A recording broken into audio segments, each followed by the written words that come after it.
What do you expect to happen today?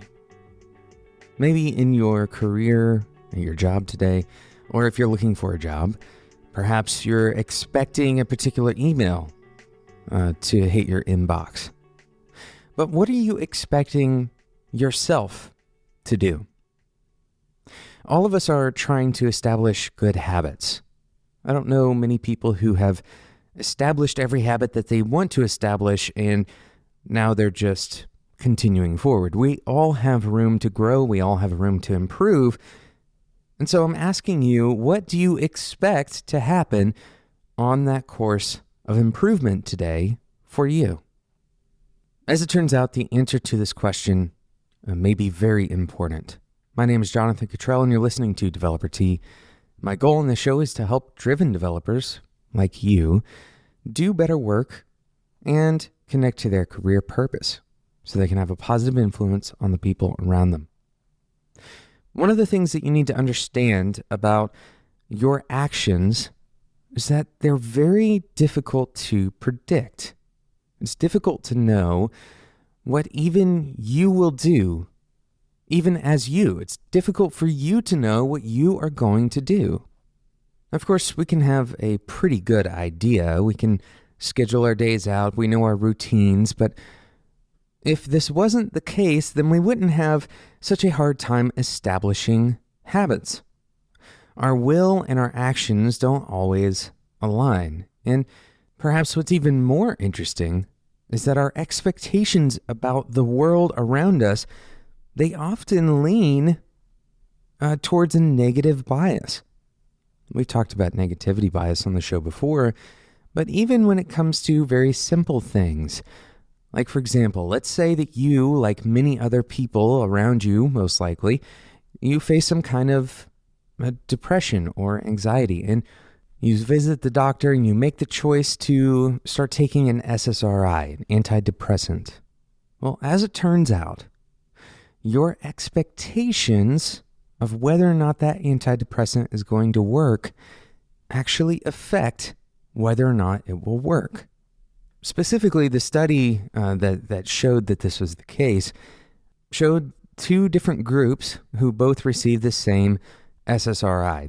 They both groups received the same specific type of SSRI. One of them knew that it was an SSRI. They were told this is indeed an SSRI, and the other one didn't know. They were told they were taking a placebo. Of course, these people knew that they were part of a study, so no ethical issues there. But it turned out that the people in the first group, the ones who knew that they were taking the SSRI, it was much more effective for them. There was no difference in the drug and whether or not people took it and what the drug was made of or the dosage. None of those things were different. The only thing that was different was the understanding, the belief, the expectation that the first group had versus the expectation that the second group had. And so this isn't just about positivity. It's not just about having a positive outlook. It's about what you quite literally expect. Another simple example of this, a different study, showed that 24/7 work emails impact health. That's not all that surprising, I don't think, for us to talk about that on the show. But the surprising thing about the study was that it didn't really matter whether individuals received emails after work, after hours. The thing that mattered was whether or not this was an acceptable practice to expect emails, to always be kind of looking for that email to come through. So that expectation is powerful, and it's important for us to consider what kinds of things we are expecting. For children who go to receive vaccinations and they are expecting the pain, the expectation is the reality of the pain for that child. So these expectations, they become very real to us, both experientially and literally. So here's what I want to encourage you to do, because there's not a specific takeaway, a specific kind of tactical takeaway for today's episode, because expectations are kind of all over the map, right? We have expectations about work, about ourselves, about our health, about others, about, our future. We have so many expectations in life because really part of our brain's job is to try to create these expectations. So I want to encourage you to develop beliefs and a self-image that cultivates positive expectations. Let me say that again. Develop beliefs, right? Understanding of the world around you, understanding reality, and a positive self-image that cultivate a positive expectation. So this starts with identifying what types of expectations you have that you'd like to change.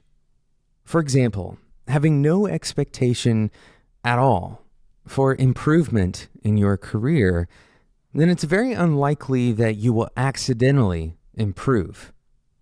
Your intentions can follow your expectations, but your intentions very rarely are going to follow accidental pathways.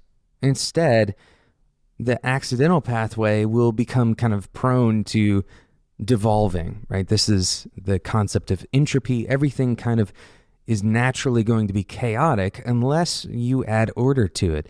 And so your pathway in your career is unlikely to be well structured unless you choose to structure it. And in order to choose structure, in order to choose intentionality, you have to have some expectation that there will be a benefit to that choice. And so start cultivating the perspective that your intentionality will reap rewards.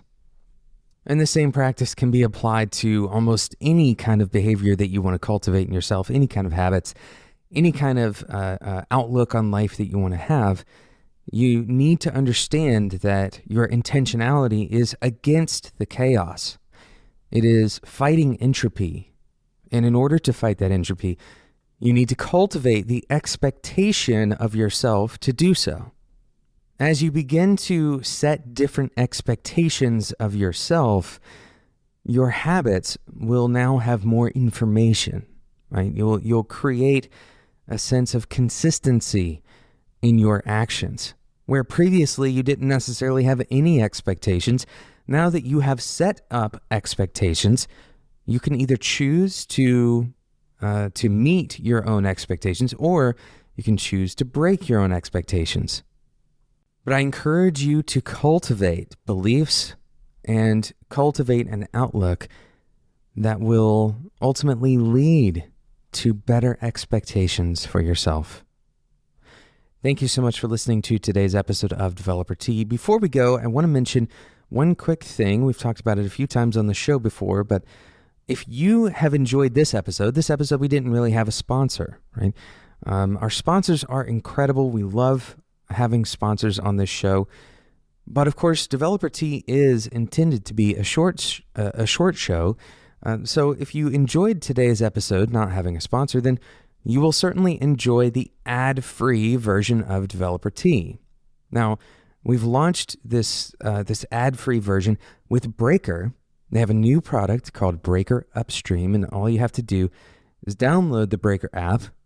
Right now, it's available on the App Store, and it's coming to Android soon. So download the Breaker app, and then subscribe to the Developer Tea ad-free feed. And this feed is a premium feed. That means you're going to pay $4.99 a month. This $4.99 a month comes straight to Developer Tea. You're supporting the show directly. This is a great way to give back to Developer Tea if you find this show valuable in your career. Thank you so much for listening to today's episode of Developer Tea. And until next time, enjoy your tea.